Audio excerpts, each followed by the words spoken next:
Alors déjà, qu'est-ce que la culture?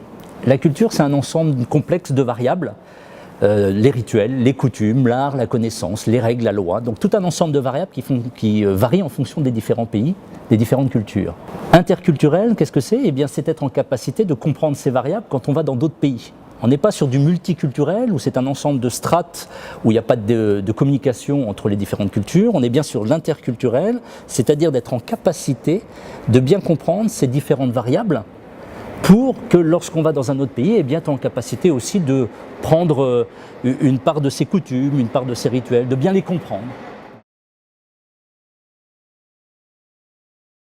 Alors, on aurait pu croire, dans les années 70, quand le monde aérien s'est ouvert, c'est à partir des années 70, les gens ont commencé à beaucoup voyager et on s'est dit que la Terre sera un grand village mondial.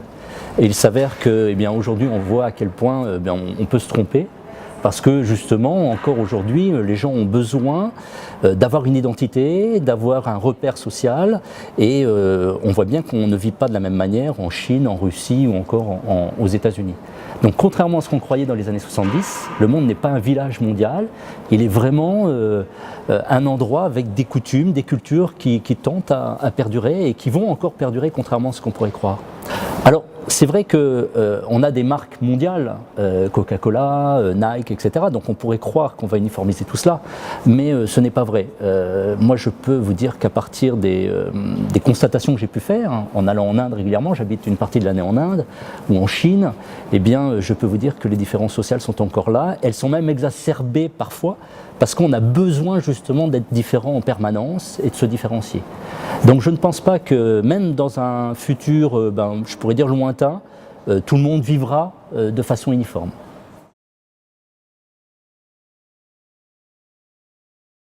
Alors les pôles économiques aujourd'hui sont surtout en Asie. On le voit bien par l'activité économique, on achète énormément de produits en Asie. Les futurs pôles économiques seront aussi sûrement en Afrique demain.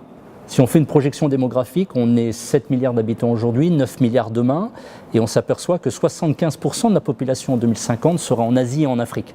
Donc si ces pays-là se développent, et c'est le cas de façon significative, en Asie tout du moins, on voit bien que les pôles économiques se déplacent donc dans ces pays-là. Alors quels sont les freins maintenant pour les années à venir, pour le futur? Le premier frein, eh bien, c'est l'Occident qui va essayer de freiner parce qu'on s'aperçoit qu'on a besoin, nous, de travailler en Occident, et donc si on donne toute la main-d'œuvre, toute la production en Asie, évidemment, il va y avoir un déséquilibre. Donc on essaie de freiner et faire même de la réintégration de production en Europe. Et en ce qui concerne l'Afrique, qu'est-ce qui va faire que le pôle économique ne se développe pas beaucoup? Eh bien c'est aujourd'hui, et encore aujourd'hui, la corruption. Où en Afrique, bien que ce soit le continent le plus grand du monde, avec 57 pays en Afrique, eh bien, il y a beaucoup de freins parce qu'il y a une désorganisation générale, il y a de la corruption. Et donc l'Afrique a du mal à décoller, mais je pense que c'est un pays quand même, ou c'est un continent plutôt qui va décoller quand même dans les années à venir, sur lequel il faudra capitaliser aussi et travailler avec. Aujourd'hui, ils sont 1 milliard, on prévoit 1,7 milliard d'individus en 2050.